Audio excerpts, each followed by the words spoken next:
Sonora, frontera 1893, la maldita familia que vendía carne humana como res El Sol de Sonora, impiedoso y eterno, lamía la piel curtida de Manuel Solís, un vaquero más entre los muchos que sudaban bajo el yugo de don Ezequiel Rojas. La hacienda El Suspiro de Diablo, como la llamaban los peones en voz baja, se alzaba como una cicatriz imponente en medio de un mar de mezquites y saguaros. Manuel, un hombre de pocas palabras y mirada profunda, había llegado a esas tierras hacía casi una década, huyendo de una sequía que le había robado la poca tierra que su padre le dejó. Aquí, entre el ganado bravo y las faenas interminables, había encontrado una rutina que, si bien no prometía fortuna, al menos le ofrecía pan y techo. Manuel era un trabajador incansable. Sus manos, duras como la madera petrificada, sabían domar un caballo salvaje con la misma destreza con la que curaban una herida en el ganado.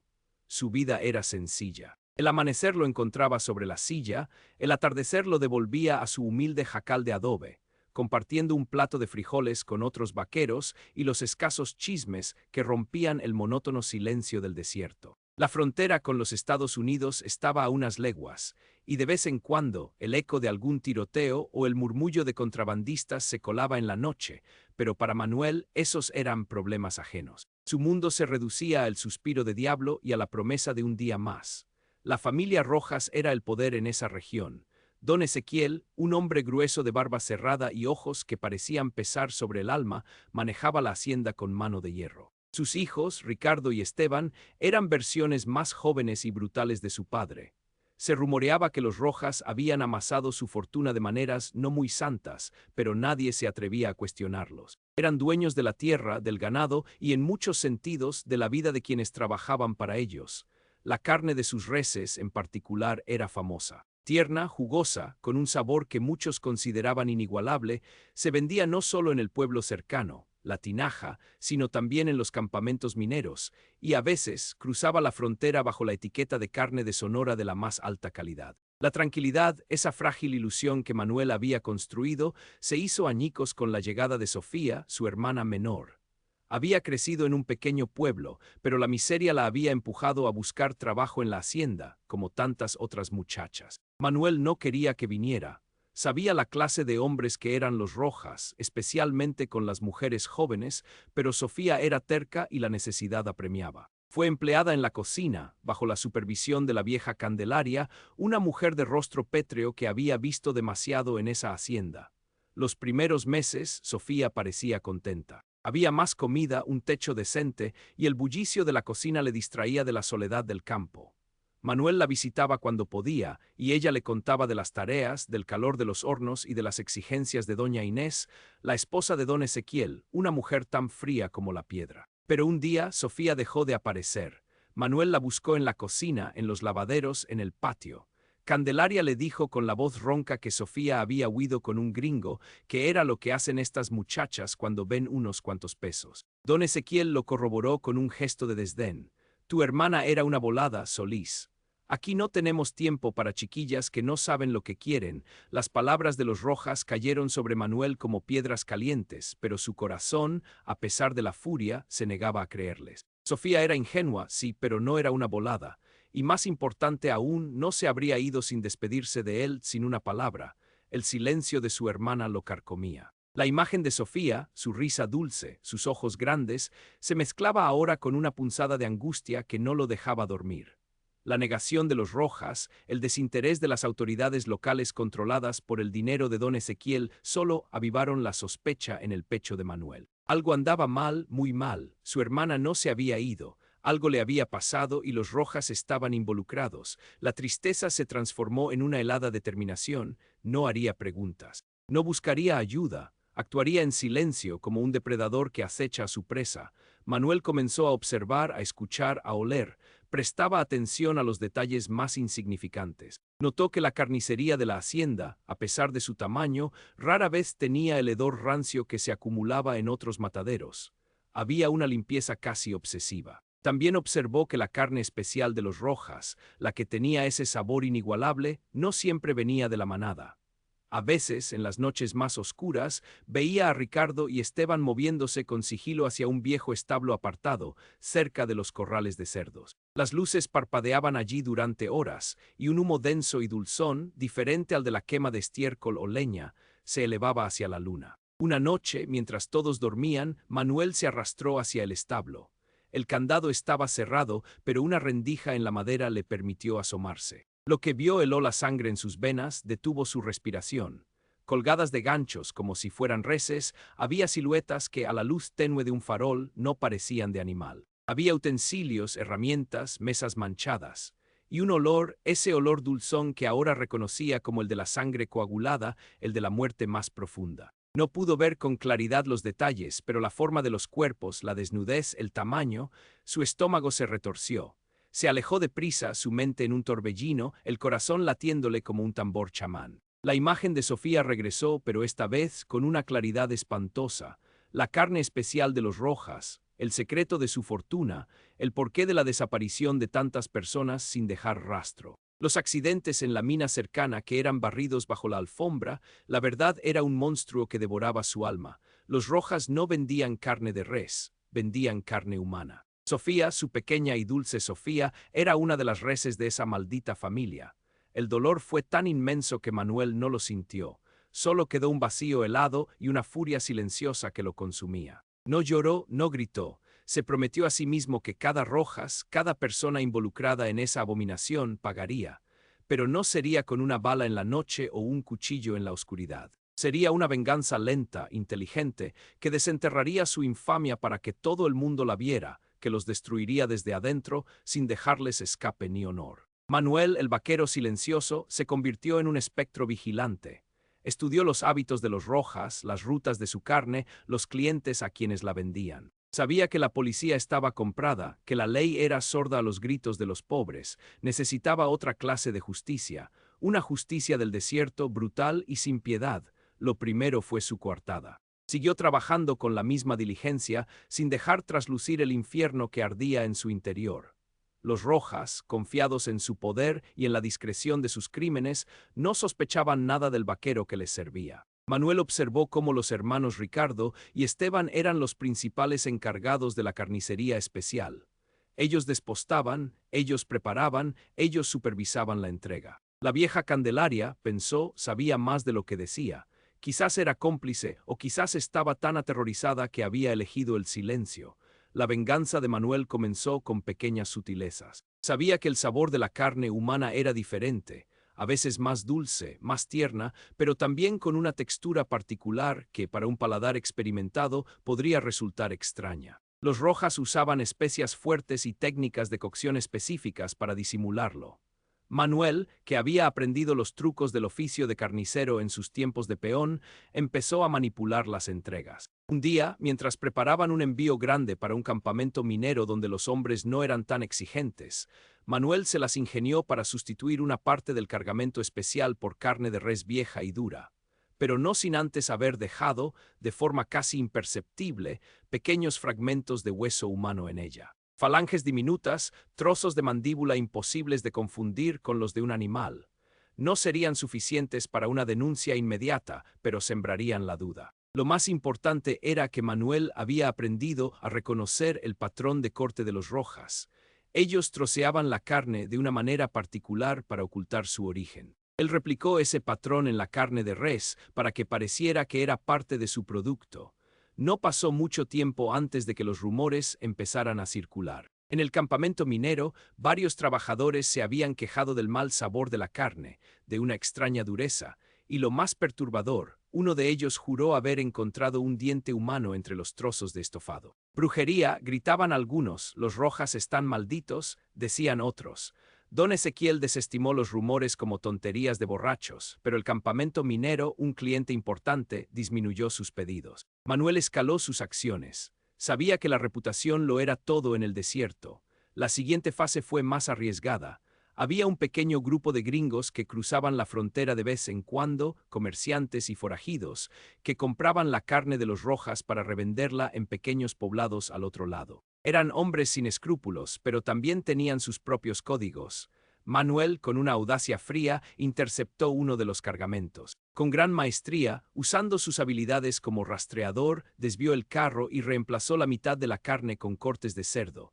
Pero en la otra mitad, en lugar de huesos pequeños y fragmentos, metió algo más macabro. Un pie humano pequeño, sin piel, con los dedos intactos, envuelto en un paño ensangrentado y disimulado entre otros cortes.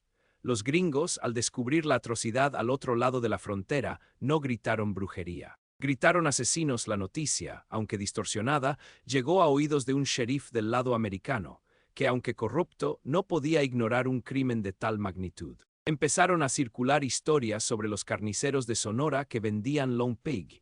Los gringos dejaron de comprar. Los Rojas perdieron otro cliente importante. Mientras tanto, en la hacienda, Manuel sembraba la discordia entre los peones.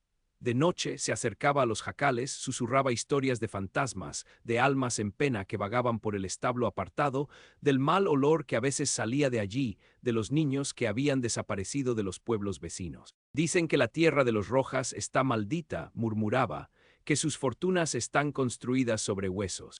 No hablaba directamente de canibalismo, pero el miedo se apoderó de los más supersticiosos.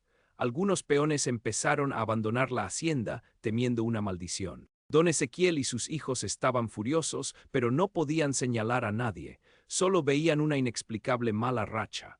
Manuel sabía que el golpe final debía ser devastador, que no dejara dudas. Había descubierto que el corazón de la operación de los Rojas estaba en el viejo molino abandonado, a unos kilómetros de la hacienda, donde procesaban los huesos y los restos no utilizables, que luego quemaban en secreto. Allí fue donde Sofía, y quizás muchos otros, habían sido reducidos a polvo. El plan de Manuel era audaz y peligroso. Necesitaba una evidencia irrefutable que no pudiera ser negada ni comprada. Sabía que Ricardo, el más impulsivo de los hermanos, tenía un pequeño almacén personal donde guardaba sus objetos de valor, incluyendo un diario. Un diario, pensó Manuel, podría contener la verdad. Una noche tormentosa, aprovechando el estruendo de los truenos y la cortina de lluvia, Manuel se infiltró en el molino abandonado. El olor era nauseabundo, una mezcla de carne descompuesta, cal y azufre. Allí, entre las viejas máquinas y los sacos vacíos, encontró pruebas irrefutables. Restos de ropa infantil, pequeños juguetes, y en un rincón, enterrado bajo una pila de cal, un camafeo que él mismo le había regalado a Sofía. El corazón de Manuel se encogió, pero su resolución se hizo más fuerte. Encontró el diario de Ricardo escondido en un doble fondo de un cajón. Las entradas eran escalofriantes. Describían los éxitos de su macabra empresa, los nombres de las víctimas, los detalles de los cortes especiales, incluso una mención explícita a la nueva adquisición, la hermana del vaquero Solís, carne de primera. La rabia le quemó las entrañas. Manuel copió las partes más incriminatorias del diario y con mano temblorosa añadió una última entrada, imitando la caligrafía de Ricardo. El viejo molino es el lugar de nuestros secretos. Allí guardamos la prueba de que Solís tiene razón sobre la carne que vendemos, la historia de la hermana de Solís. Está escrita en este diario, era un señuelo, una trampa perfecta. Manuel no fue al asterisco jefe político asterisco. Fue al párroco del pueblo, padre Gregorio, un hombre piadoso y de principios firmes, que aunque temía a los Rojas, no podía ignorar la palabra de Dios. Le entregó las copias del diario, sin mencionar su propio papel. Padre, esto ha llegado a mis manos. Hay un mal profundo en esta tierra. El padre Gregorio, horrorizado, prometió investigar, pero Manuel sabía que el sacerdote, por sí solo, no tendría el poder. La verdadera trampa era para los propios Rojas. Manuel dejó el diario de Ricardo de vuelta en su escondite, pero en un lugar ligeramente distinto para que Ricardo notara que había sido movido. Sabía que Ricardo, paranoico y megalómano, revisaría su diario. Al leer la nueva entrada, el miedo se apoderaría de él. Creería que alguien había descubierto el molino y el diario, y la frase sobre Solís tiene razón lo confundiría. Al día siguiente, Manuel se ausentó de la hacienda, fingiendo una enfermedad. Los rumores en el pueblo ya eran un torbellino. El padre Gregorio, con el apoyo de algunos vecinos valientes, había empezado a hablar no públicamente de canibalismo, sino de pecados inconfesables y almas perdidas en la hacienda de los Rojas. Los peones que habían abandonado la hacienda ya habían llegado al pueblo, contando sus historias de fantasmas y presentimientos. La noticia de los rumores llegó a oídos de Ricardo. Como esperaba Manuel, la paranoia lo consumió. Corrió al molino, descubrió el diario movido y leyó la última entrada que Manuel había falsificado. Entró en pánico. Pensó que alguien, quizás el vaquero Solís, había descubierto el molino y el diario, y que el molino era ahora una trampa. En su locura, decidió destruir las pruebas de una vez por todas. Esa noche, Ricardo y Esteban fueron al molino con bidones de petróleo. Manuel, escondido en la distancia, observó cómo prendían fuego al lugar. Las llamas se alzaron hacia el cielo nocturno de Sonora, iluminando el horizonte con un fulgor infernal. Los hermanos Rojas creyeron que estaban destruyendo la evidencia. Lo que no sabían era que el fuego, lejos de borrar sus huellas, atraería la atención de todos. El fuego se vio desde la hacienda, desde la tinaja e incluso desde la frontera. Los federales, que rara vez intervenían en los asuntos de los hacendados, no pudieron ignorar un incendio de esa magnitud. Acudieron al lugar y encontraron los restos calcinados del molino, y entre los escombros humeantes, los huesos no quemados por completo, los fragmentos de ropa infantil y una caja de herramientas con el nombre de Ricardo Rojas grabado. Las llamas habían revelado lo que el silencio había ocultado. El padre Gregorio, con las copias del diario en mano, se presentó ante las autoridades federales, quienes, viendo la magnitud del escándalo y la presión pública creciente, no tuvieron más opción que actuar. La verdad, terrible y nauseabunda, estalló sobre Sonora como un trueno. La maldita familia que vendía carne humana como res. Los clientes, antes admiradores de su carne especial, sintieron un escalofrío que les recorrió el alma. Las quejas de los mineros, los rumores de los gringos, las desapariciones de los niños del pueblo, todo encajaba en un rompecabezas de horror. Don Ezequiel, Ricardo y Esteban Rojas fueron arrestados.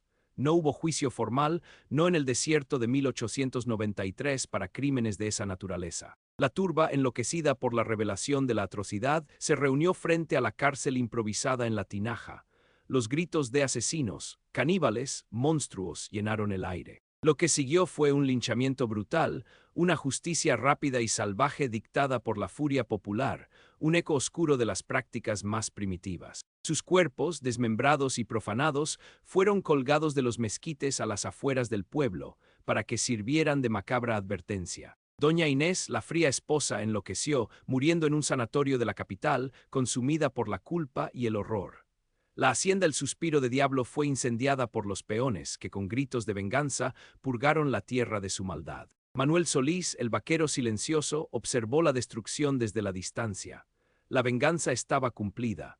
Su hermana Sofía había sido vengada y la maldita familia Rojas había pagado con su propia carne, con su honor y con sus vidas. Pero la victoria no le trajo paz. La imagen de Sofía, la de los huesos en el molino, la oscuridad que había visto en el corazón del hombre, se quedaron grabadas en su alma. Una mañana, sin decir adiós, sin una palabra, Manuel ensilló su caballo.